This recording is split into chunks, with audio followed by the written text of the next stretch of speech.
আসসালামু আলাইকুম। প্রিয় দিনী ভাই ও বোনেরা, মাত্র ৭ দিনেই হবে দোয়া কবুল। আমলের আল্টিমেট শক্তি। ইসলামে কিছু বিশেষ আমল ও সময় রয়েছে, যা নিয়মিত এবং আন্তরিকতার সাথে পালন করলে দোয়া কবুলের সম্ভাবনা বহুগুণ বেড়ে যায়। ৭ দিনের একটি ধারাবাহিক আত্মশুদ্ধি ও আমলের মাধ্যমে দোয়া কবুলের বিশেষ পরিবেশ তৈরি করা সম্ভব। প্রথম ২ দিন তওবা ও গুনাহ মাফের আমল করতে হবে। আল্লাহর দরবারে দোয়া পৌঁছানোর প্রধান বাধা হলো অতীত পাপ। তাই প্রথম ২ দিন মন থেকে তওবা করতে হবে। দৈনিক আস্তাগফিরুল্লাহ পড়তে হবে। প্রতিদিন অন্তত ১০০ বার আস্তাগফিরুল্লাহাল্লাযী লা ইলাহা ইল্লা হুয়াল হাইয়ুল কাইয়্যুম ওয়া আতুবু ইলাইহি পড়ুন। ক্ষমা প্রার্থনা। পূর্বের ভুল ত্রুটির জন্য অনুতপ্ত হয়ে কান্নাকাটি বা বিনয়ের সাথে আল্লাহর কাছে ক্ষমা চান। তারপরে তৃতীয় ও চতুর্থ দিন দুরূদ শরীফ দোয়ার চাবিকাঠি। নবীজি সাল্লাল্লাহু আলাইহি ওয়াসাল্লাম এর উপর দুরূদ পাঠ করলে দোয়া দ্রুত কবুল হয়। দুরূদে ইব্রাহিম। নামাজের দুরূদটি প্রতিদিন ১০০ বার পাঠ করুন।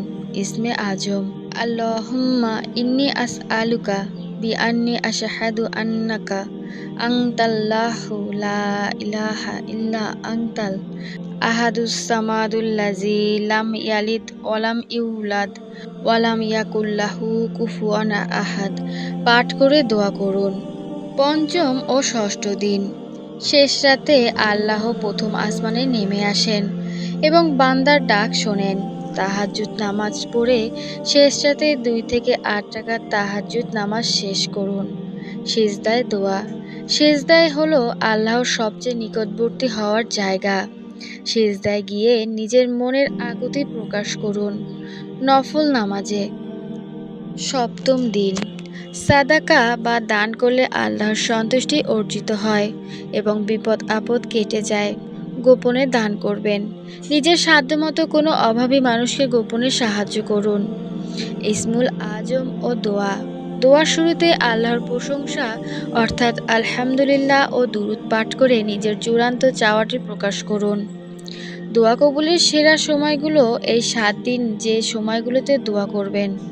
তাহাজ্জুদের সময় শেষ রাতে আল্লাহ বান্দার প্রতি অত্যন্ত দয়ালু থাকেন।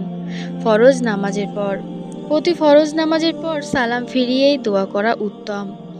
আজান ও আকামতের মধ্যবর্তী সময় এই সময়ের দোয়া ফিরিয়ে দেওয়া হয় না। জুমা বা শুক্রবারের আসরের পর। জুমার দিন আসর থেকে মাগরিবের মধ্যবর্তী সময়ে এক বিশেষ মুহূর্ত থাকে। বৃষ্টি হওয়ার সময় রহমতের বৃষ্টির সময় দোয়া কবুল হয়। গুরুত্বপূর্ণ শর্ত।